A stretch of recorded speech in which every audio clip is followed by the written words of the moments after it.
Hey there, friend, and welcome to Courageous Radiance podcast. My name is Brittany Dixon. Thank you so much for tuning in to the podcast today, for joining. I have prayed for you. I love that greeting when somebody's like, you've been on my mind, I have prayed for you. Well, even if I don't know you specifically, I have prayed for the one woman, the two, the three, however many women here are listening. I have prayed for you that God be able to reveal himself to you in such a way that impacts your life from the inside out. Courageous Radiance is a podcast place for wives, for mothers, for we busy women, wearing thousands of baseball caps, going many different directions, many assignments, many tasks. But we're ready to live and thrive anchored. We're ready to stop the definition of insanity, which is doing the same thing, expecting a different result. But we want to live anchored. We want to live and thrive anchored to Jesus Christ. On the podcast, we are reading all 150 Psalms. Y'all, this is Psalm 78 today. What a journey it's been. We're doing this through an inductive Bible study process, one method. The inductive Bible study is inductive Bible study, but one of the methods that I love, that I have grown to love over the years, is this HEAR method, HEAR. And that really allows us, it equips us to walk through the Bible in a way that's transformative. That it's not just, let me just read my Bible real quick, check done, because my pastor told me to, or because I think this is just going to solve all my problems. But that this is a process. This is the decision that we've made when we sign up for that marathon, right? This is the decision we've made to follow Jesus implicitly with our lives. But before I read Psalm 78, I wanted to read, we're going to talk today on the podcast, on the blog as well, courageousradiance.com. I'd love to connect with you there, as well as on Instagram at Courageous Radiance. But we're going to talk about this pursuit of holiness. And I know that sounds super preachy, right? Super churchy, but I mean, this is a Christian podcast, number one. But number two, that's not really the goal. I don't think the goal is to just whip you with, preach to you. The goal is, friend, listen, for nothing else, if you look back over your life, are you just kind of tired of things just not really working? Do you know what I mean? Where it's 1 + 1 ain't 1 + 1 ain't. Math ain't mathin'.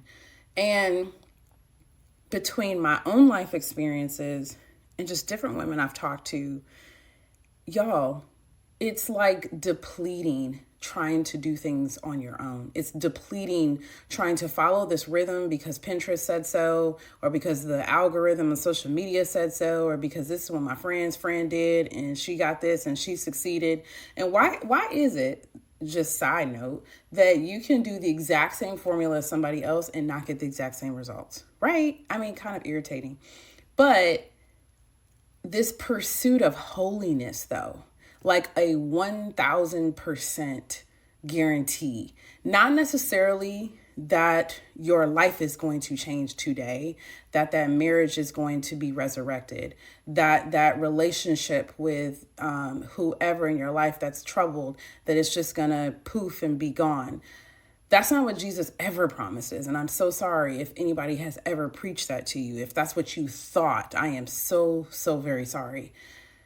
That's not the gospel. And I was really excited to incorporate this into this podcast from the sermon at my church with Connor Bales. And y'all, he said something that just was kind of a passerby, but man, it impacted me, because I used to say on this podcast, on the blog, I think it was even literally on the website, where I was literally become your better version. And because it sounded great, and it truly is my goal for you to be your better version. But something that he said really impacted me. And it was that the goal of pursuing Jesus, a transformed life in Jesus, is not a better version. It is a changed you. It is a brand new you. Paul talks about this in 2 Corinthians 5:17, that we are a new creation. So it doesn't need to be, let me slap on enough good and be this air quote better version. While that sounded great, gospel wise, that's not truth. The truth is in Jesus, in him, because of him, following him, resting in him. We get to supersede the air quote better version. We get to be a new self, a new version, which is us in Jesus Christ. Y'all, that is amazing news. And since it is a new creation in Christ, we need to pursue holiness. We can't do old things and expect new results. We can't, or even if we're trying to do new things, is the undergirth underneath what you're trying to do? Are you trying to do it in your own strength? That was me, y'all. We get to rest in Jesus. We get to ride this roller coaster of Jesus and be empowered in him, not us striving and hamster wheeling, trying to find one more prescription to thrive, right? Our thriving is because we're resting. And ancestrally, this went wrong with the Israelites, and we get to also learn from them. Hebrews 3, verse 18, Paul says, and to whom did he swear that they would not enter his rest, but to those who were disobedient? And we see that they were unable to enter because of unbelief. Y'all, our pursuit of holiness, this takeaway for me of Psalm 78, as we're about to finally get into, but this takeaway for me is that as I'm trying to pursue holiness, as you're trying to pursue holiness, it does not work. The math is not going to math correct. Therefore, you're not going to have this byproduct of a living righteously, living in pursuit of holiness if you do not believe. Like underneath all the levels, underneath all the layers, underneath all of that sounds great. Do you believe? Do you truly believe? Like I'm saying, assess even, is Jesus the Lord and Savior of your life? This is a massive, y'all, none of this. Otherwise, all you're doing is slapping on Band-Aids on a gushing wound that literally needs emergent surgical intervention. It's not going to work. All you're doing is pacifying. And I did that and it does not work. So I was passionate about this because Psalm 23, David writes, the Lord is my shepherd in verse 1. I shall not want. There's all these things that we want, right? There's these things that we want for our lives, for our kids, for our loved ones, right? We want all these things, but we're going about it in the wrong way. The Lord is our shepherd. We have to go back to, is he really your shepherd? Are you truly resting in him? Do you really, really believe 1000%? Well, if you do, then the math will math. And as we're going to read in Psalm 78, it's really this recall. It's a remembering that the Psalm of Asaph of the fact that, y'all, we jacked up. If I can just one line it, we are jacked up. We go our own way from the garden to today. We're ungrateful. We have idolatry. Jeremiah talks about this in Jeremiah 17, that our hearts are truly wicked. But he's really recalling flawed man, sinful man, amazing, merciful, grace-filled God. So it's this contrast of we ain't got it, but look how amazing, and we're so jacked up. And then we can celebrate, we can worship, we can truly adore this God who loves us in spite of ourselves. Right? And it's a long one. It's a long psalm, but just think, he's recanting from the beginning until present day. And at the end of it, the sum total is God is to be glorified. Right?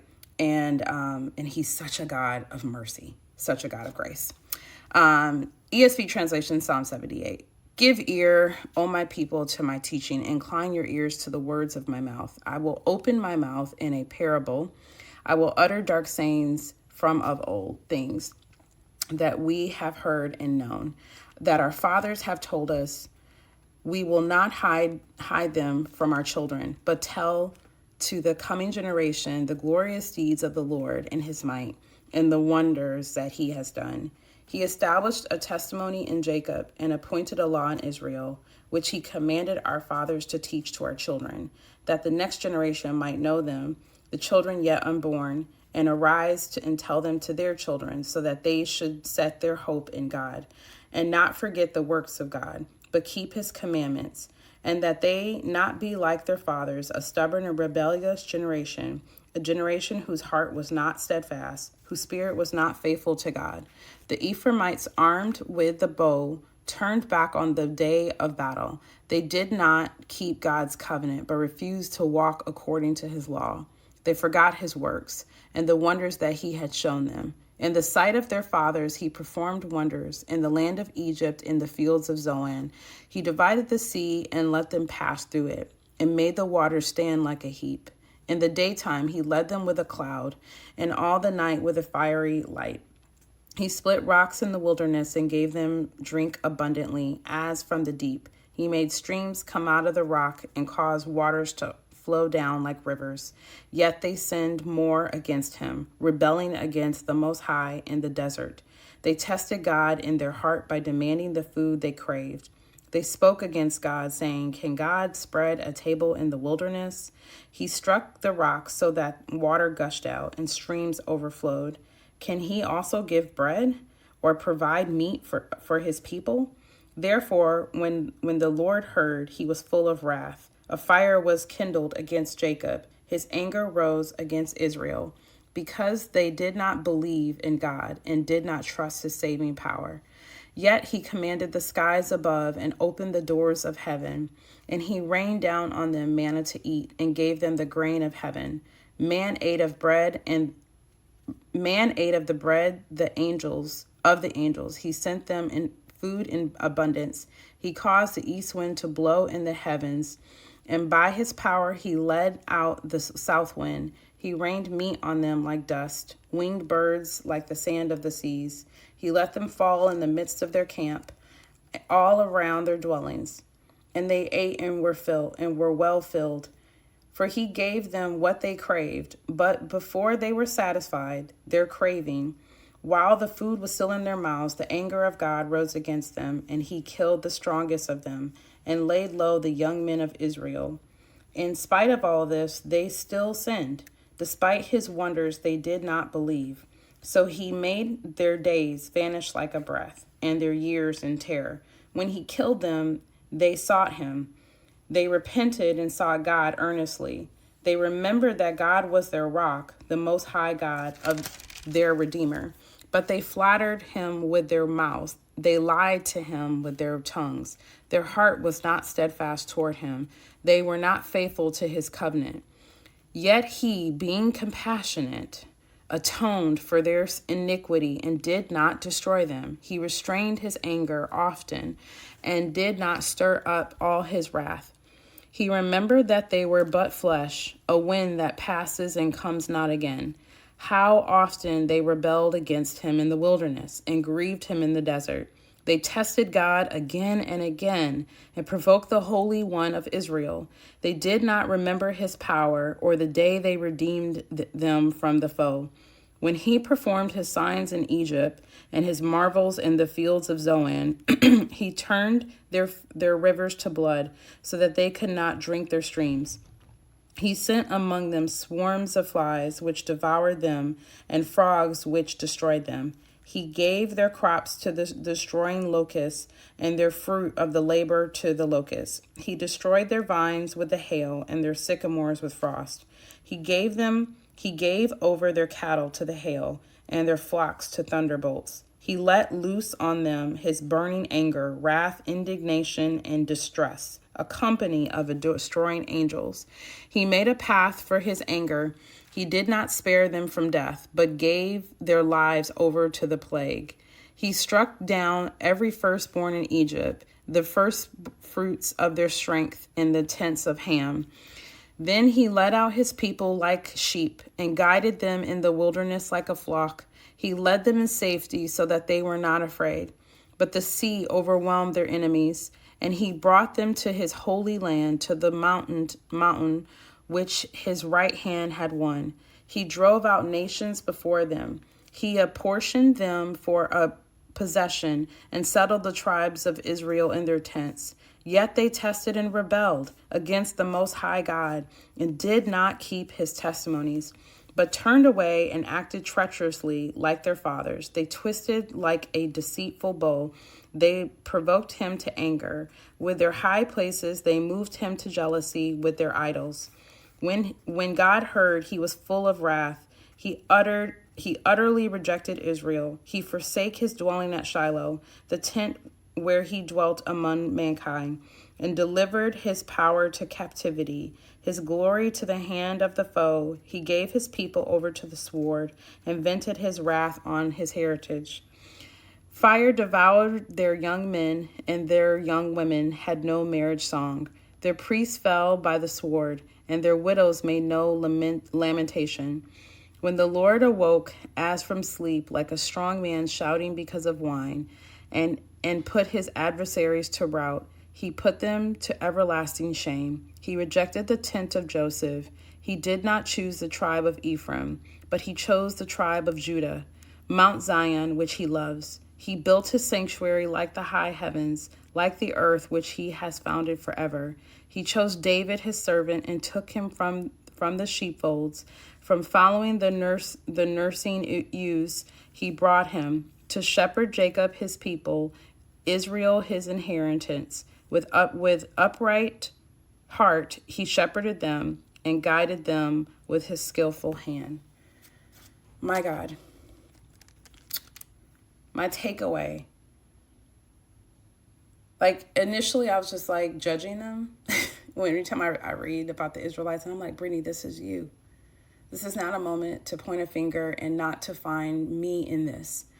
Yes, I wasn't a part of the Israelites coming out of Egypt and getting to witness that and walk across the Red Sea. I'm not a Jew, right? I'm a Gentile. But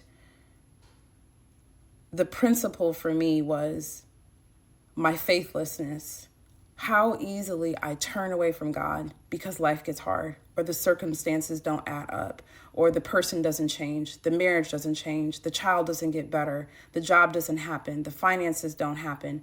Whatever the case may be, whatever the situation is, even if it's disheartening, even if it's hard for my flesh to bear, if I do not believe, if my trust is not in the Lord and anchored in him through and through, then I will not be on this journey to pursue holiness.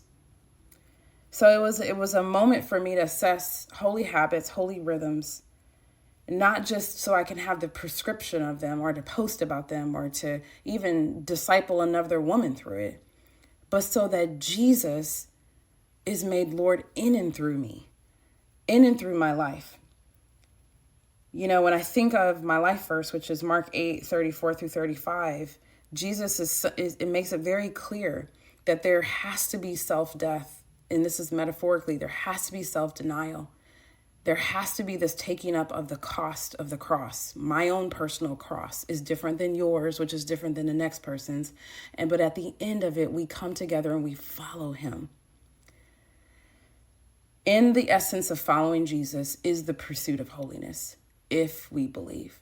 So my encouragement, my challenge is for you to assess that with the lens of the Holy Spirit, not to just pass it by and be like, yeah, I'm a Christian. Yeah, I believe in Jesus. But truly, do you believe?